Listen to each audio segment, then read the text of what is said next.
আমি যে এবার পরস্ত্রী কাতর হয়ে পড়বো। কতগুলো দিন মনে আছে তো? দাঁড়াও, তোমার মা বারণ করেছে। মানে? মাসিকের 7 দিন পূরণ হয়নি। উফ, তুমি এখনো সেই নিয়ে পড়ে আছো? হ্যাঁ, বারবার বলে দিয়েছেন রক্তস্রাবের মধ্যে কিছু হলে নাকি বাচ্চাটা ভালো হয় না, শয়তানের বাচ্চা হয়। আরে ধুস, আর এটাও বলেছেন দুপুরবেলা কাছাকাছি আসা যাবে না, তাতেও প্রবলেম। মানে? রাত্রে তো আমাদের কাজ থাকে অনলাইনে, আর সে কাজেই তো সময় কেটে যায়। কে বোঝাবে তোমার মাকে? আমরা যে সফটওয়্যার ইঞ্জিনিয়ার, আমাদের যে কাজ করতে হয়, কে বোঝাবে? শোনো, কদিনের মধ্যেই বোধহয় বোম্বাই যেতে হবে। কেন? কারণ প্রজেক্টের কাজ নিয়ে। তুমি তো জানো এগুলো। হো, মাকে জিজ্ঞাসা করে যেও।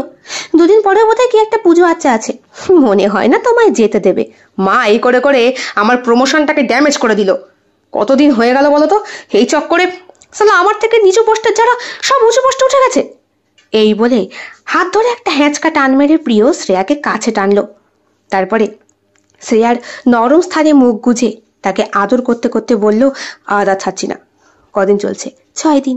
তাহলে শ্রেয়াকে একটু ভালোবাসতে যাবে ঠিক সেই মুহূর্তে শাশুড়ি মা হাতে একটা ঘটি নিয়ে হাজির দরজার সামনে। দরজাটা খোলা ছিল বলে ওই ঘটি পড়ার শব্দটা ওদের কানে স্পষ্টভাবে আসতেই বললেন, তোরা তোরা তোরা অমঙ্গল ডেকে নিয়ে আসবি। এইসব দেখার থেকে বরং আমাকে তোরা রেখে দিয়ে আয়। আমি আর পারছি না। মাত্র তো দিন 7, এও পারিস না? হ্যাঁ, কত নিয়ম আচ্ছা পুজো মেনে তোকে জন্ম দিয়েছি। তোর বাবা কত ভালোবেসে তোর নাম রেখেছে। আমি জানি, সবটা জানি।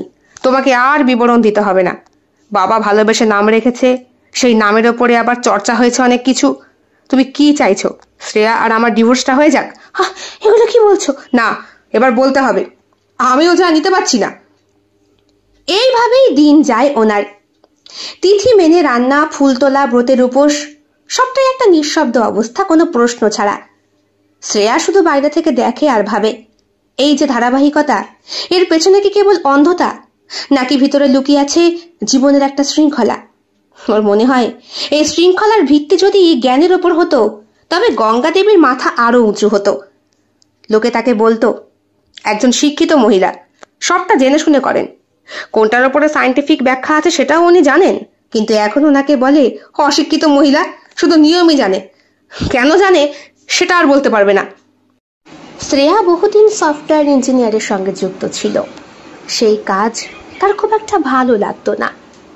ছোটবেলা থেকে শিক্ষকতা করা তার স্বপ্ন ছিল, কিন্তু বাবা মায়ের পছন্দে সফটওয়্যার ইঞ্জিনিয়ার হয়ে কোম্পানিতে কয়েক বছর থাকার পরই হঠাৎ করে বাবার স্ট্রোক হলো।